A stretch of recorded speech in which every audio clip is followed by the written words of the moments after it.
Imagine facing $20,000 a day in fines just for complaining about your job. A subset of Canada just did something most democracies wouldn't dare. They forced doctors into a new contract that includes frozen pay, performance penalties, and the threat of up to $500,000 per day fines. So you may have seen the name Quebec in the headlines or on some medical subreddit. It's a province of Canada, home to Montreal, that is facing this major healthcare crisis. And as a result, the government is taking extreme measures, which some say violate the Canadian Charter of Rights and Freedoms. So in this video, I'll dissect the Quebec healthcare crisis, how this new bill will affect doctors, and what it means for current and future med students. Is the province out of line and violating doctors' rights? Or is the government revolutionizing its healthcare system before it's too late? So first off, why did the government decide to crack down? Quebec has one of the highest percentages of provincial residents without family doctors, more than 1 in 5, despite having the largest medical school class size per capita of any province in Canada. The province is estimated to be short by 1,200 to 2,000 family medicine doctors, and it's not because there isn't enough training availability in Quebec. 70 family medicine residency spots went unfilled in 2024, compared with only 5 across the rest of the country. In 2025, 69 family medicine spots went unfilled in Quebec and 25 in the rest of Canada. That's a shocking unfilled rate of over 12% compared to less than 2% unfilled for the rest of the country. Now, a contributing factor is that Quebec medical schools are limited to offering residency placements to French-speaking med students. Quebec is the only primarily French-speaking province in Canada. So while Canada is considered bilingual, French is the predominant language in Quebec. Any provincial administration, public services, commercial signs, or business operations are in French. This severely limits the province's ability to attract future doctors from across the country or even other countries. These shortages contribute to the 60% burnout rate of Quebec physicians. But despite all this, Quebec has 16% more family physicians per 100,000 people than the rest of Canada. So why are doctors so burned out, and why are people not able to find a family doctor? Since 1993, Quebec has required all family doctors with less than 15 years practice to dedicate part of their practice to mandatory special medical activities, such as 24-hour shifts, emergency department work, and elder care. This is generally a minimum of 12 hours a week, and if they don't comply, they face a 30% cut to all their billings. This results in Quebec family doctors seeing an average of only 685 patients each, compared to 950 in the rest of Canada. Many simply avoid opening family practices altogether, choosing to work only in hospitals or walk-in clinics instead. But that's far from the only problem. 780 Quebec physicians opted out of Medicare to open private practices last year, compared to fewer than 15 in the rest of the country. Doctors continually leave the public system for better working conditions and a massive income boost in the private sector, these private clinics. Other provinces have restrictions preventing this from occurring. For example, Ontario added legislation in 2003 banning doctors from charging for services already publicly insured. The health minister at the time said, "It will make two-tier, pay your way to the front of the line healthcare illegal." Of course, there's a huge debate in the US and around the world about whether public or private healthcare is better. This isn't the time for that debate, but what's clear is that people without the funds for private care are unable to access primary care in Quebec. The public sector is in shambles because too many doctors have left for private care. It's a vicious cycle. The worse the public sector gets, the more doctors want to go private. The Quebec government unveiled a drastic plan to rapidly transform its healthcare system. There are two main ways to incentivize people, either with a stick or a carrot. It's clear that the Quebec government is going the stick route, only in this case, the stick is dynamite. Because after 4 failed negotiation attempts, the Quebec government adopted Bill 2 in a special session on October 25th, just before 4 a.m. This is what the bill included, which is in effect until March 31st, 2028. First, performance-based pay was introduced.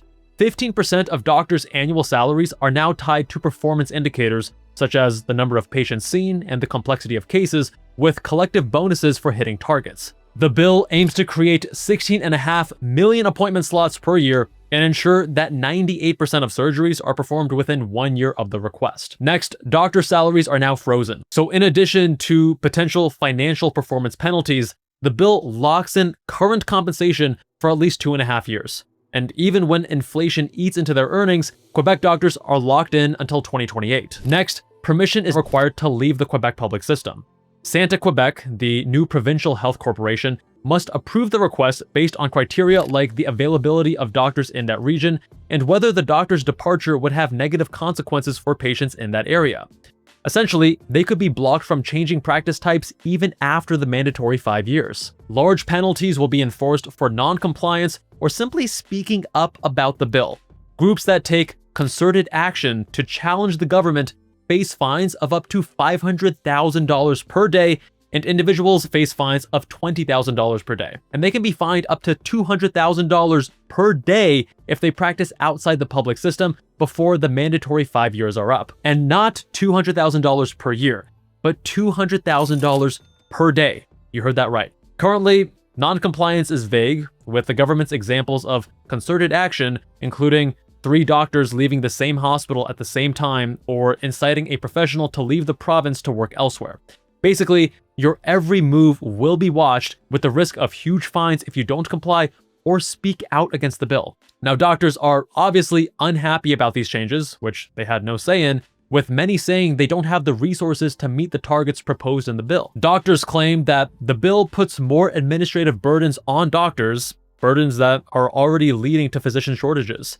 Family doctors spend an average of 19.1 hours per week on admin tasks like filling out forms. These rigid targets only create more paperwork. Doctors also say that the bill creates a fast food medicine problem because performance-based pay creates trade-offs between quality and quantity. Doctors are incentivized to rush through appointments to hit volume targets rather than prioritizing quality care. They also say the bill could trigger a mass exodus from public medicine. 22% of Quebec doctors are over age 60, and this bill will likely demoralize them into early retirement. Additionally, more doctors may choose to leave Quebec to work in other provinces. Already, Quebec faces this problem. In 2023, 1,425 medical graduates from Quebec migrated to other provinces such as Ontario and New Brunswick, while only 273 grads from other provinces chose to practice in Quebec. But now, doctors will need to be careful not to provoke a concerted action accusation, which could trigger an investigation that results in heavy daily fines. So, banning doctors from leaving the province entirely would be illegal, but Quebec is doing everything it can to scare doctors into staying. Another way this could backfire is if some doctors switch careers and they just leave medicine entirely. Look, I'm not trying to fearmonger, but this situation in Quebec is a reality check for doctors everywhere, because medicine is a huge investment and there's risk in having all your eggs in just one basket. So diversifying income streams helps reduce financial vulnerability. It helps you be a little more anti-fragile. And there's actually something that I've been working on for a while now called Beyond the White Coat. It's a community for doctors and doctors in training who want to start building income outside of traditional medicine, whether that's a small side hustle or something bigger down the road. And if you're interested, visit the link in the description to learn more. Now, back to why doctors are so upset. The bill also introduces this Big Brother surveillance. The government can investigate suspected concerted actions.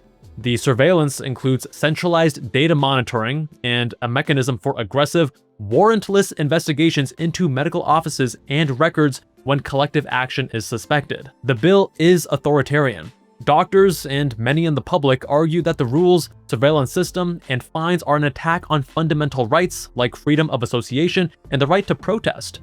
Merely moving out of the province may trigger investigations. And remember, up to $20,000 if you speak negatively about why you want to move. Imagine facing $20,000 a day in fines just for complaining about your job. And on top of that, if you ever do want to leave for another city, another province, or country, it could spark an investigation into your intentions. In America, we'd say this is unconstitutional. In Canada, it violates the Charter of Rights and Freedoms. This is all leading to what may become a long and drawn-out court battle, as family medicine federations have already begun legal proceedings to challenge the bill. But the Quebec Premier Legault has threatened to invoke the notwithstanding clause, basically saying, "We know this might violate the charter, but we're doing it anyway." Superior Court proceedings, appeals, and possibly the Supreme Court could take months. In the meantime, the bill remains in effect through March of 2028 as doctors and med students make tough career decisions. Now, Did the government have any other options? Just next door in Nova Scotia, the government chose the carrot rather than the stick. They worked with doctors to create a new compensation system in the province.